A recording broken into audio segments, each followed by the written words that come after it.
দ্রুত স্বাবলম্বী হওয়ার জন্য প্রয়োজনীয় কিছু টিপস আজকে আপনাদের সাথে শেয়ার করব।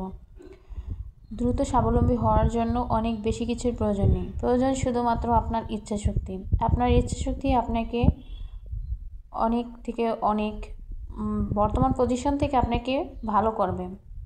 এর জন্য আপনাকে প্রথমেই আপনার ইচ্ছাশক্তিকে জোরদার করতে হবে। প্রতিদিনকার জন্য নৈমিত্তিক ব্যবহৃত খাদ্য তালিকায় আপনার যে সমস্ত খাবার খেয়ে থাকি তা কিন্তু আমরা বাড়ির আঙিনায় চাইলে লাগাতে পারি। এই যে দেখুন, ছোট একটা ড্রাগন গাছে কত সুন্দর দুটি ড্রাগন ধরেছে।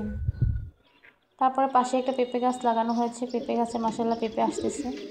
পাশাপাশি আমি আর একটা মুরগির ফার্ম করেছি। প্রতিদিন খাওয়ার জন্য মুরগির যে ডিম সেগুলো কিন্তু আমি এইখান থেকেই পাই।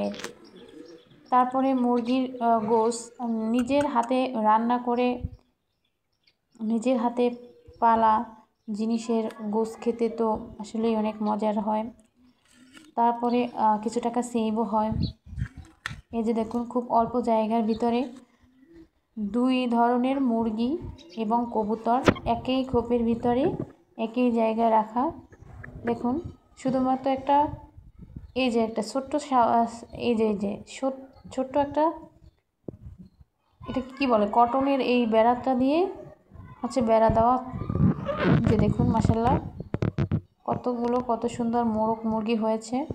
প্রতিদিনকার ডিম দেয় বাচ্চারা, সেই ডিমই আমার খায়, আলাদাভাবে আমার ডিম কিনতে হয় না। তো হচ্ছে গিয়ে এখান থেকে আমি কিছু টাকা আর্নও করতে পারি, আবার ইচ্ছা মতো আমার বাচ্চাদের খাওয়াতেও পারি।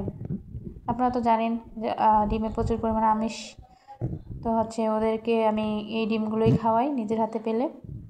তারপরে পাশাপাশি দেখা যাচ্ছে যে আমি আরও বিভিন্ন ধরনের সবজির গাছ লাগানোর জন্য চেষ্টা করতেছি, বাণিজ্যিকভাবে রোপণ করব সবজির গাছ। ইনশাল্লাহ ইন ফিউচার দোয়া করবেন আমার জন্য। তো আপনারা আপনাদের বাড়ির আঙিনায় এরকম অল্প কিছু জায়গার ভিতরে খুব কম খরচের